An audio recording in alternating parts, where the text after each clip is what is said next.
Hello, in this video I'm gonna share some basic tips and tricks for cups for the new Hot Pursuit game mode in Need for Speed Unbound. Let's get right into it.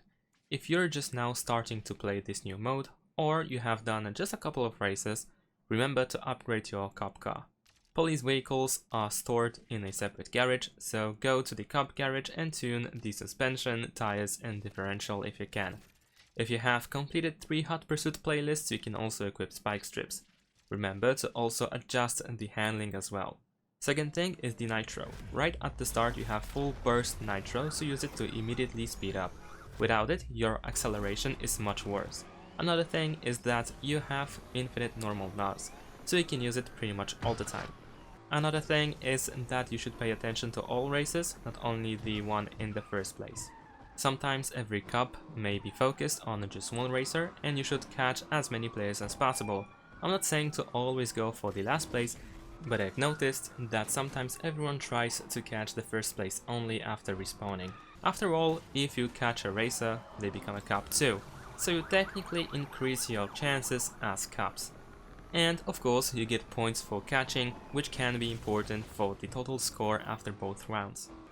And yes, I mentioned respawning. If you're left behind, use arrow up on D-pad or enter on keyboard, and you should be respawned in front of the racer in the first place. Sometimes you may be redeployed a bit behind, so you can use respawn button again. They can also bust players if you manage to block them. This is rather a rare situation, but it works when needed. It might be hard to do that alone, however, with the help of other cups, it is definitely doable. Once you get access to spike strips, there are a couple of tactics to use them properly. You can try to cheese a successful spike strip hit by deploying them when you are in front of races. However, you can't be too close either, as they need a short time to deploy. You can also use roadblocks to place down spike strips.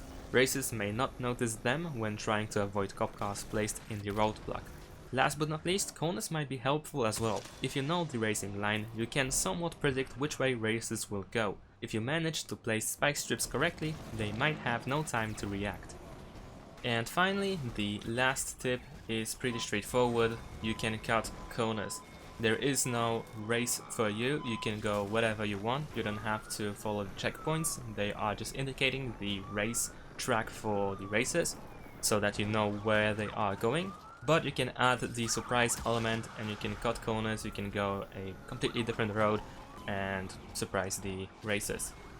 And that's all. Thanks for watching, leave a like and subscribe to my channel and see you in my next videos. Bye!